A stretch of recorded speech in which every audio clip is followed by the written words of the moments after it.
বিসমিল্লাহির রহমানির রহিম। আসসালামু আলাইকুম এভরিওয়ান। জুয়েল চ্যানেলের পক্ষ থেকে আপনাদেরকে আবারও ওয়েলকাম। আজ একটি নতুন ভিডিও নিয়ে আলোচনা করব। ভিডিওটি হলো পায়ে কাঁটা ঢুকলে কিভাবে বের করব। দেখেন এভরিওয়ান, একটি গুরুত্বপূর্ণ একটি ভিডিও।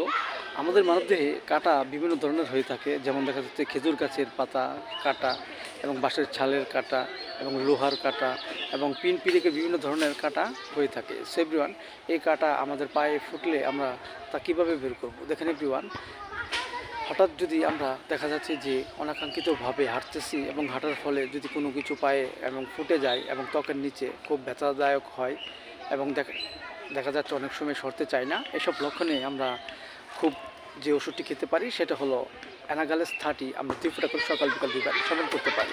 আবার দেখা যাচ্ছে যে আমাদের পায়ে ত্বকের নিচে যদি কোনো কাঁটা ফুটে এবং ব্যথা করে, তখন আমরা যে ওষুধটি খেতে পারি সেটা হলো স্যালুসিয়া 30। আমরা 2 ফোঁটা করে সকাল বিকাল 2 বার সেবন করতে পারি। আবার দেখা যাচ্ছে যে আমাদের পায়ে দেখা যাচ্ছে যে কোনো কিছু ফুটছে কিন্তু দেখা যায় না এবং যেদিন চলে গেছে খুব যন্ত্রণাদায়ক হয় এবং দ্রুষ্টতার উপকম হয়, এসব লক্ষণে আমরা যে ওষুধটি খেতে পারি সেটা হলো হাইপেরিকাম 200।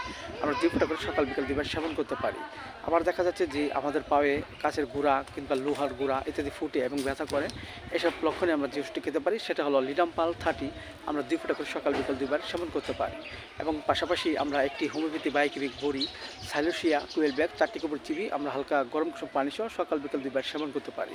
এতে করে আমাদের পায়ে যদি কোনো কিছু ফুটে থাকে এবং তা আস্তে আস্তে বের হয়ে যাবে এবং আমাদের মাঝে সুস্থতা ফিরে আসবে। সো এভরিওয়ান, ভিডিওটি যদি আপনাদের ভালো লাগে অবশ্যই আপনারা লাইক দিবেন, সাবস্ক্রাইব করবেন এবং আমার এই ভিডিওটি সবাই শেয়ার করে দেবেন। সবাই সুস্বাস্থ্য কামনা করে সবাই ভালো থাকেন।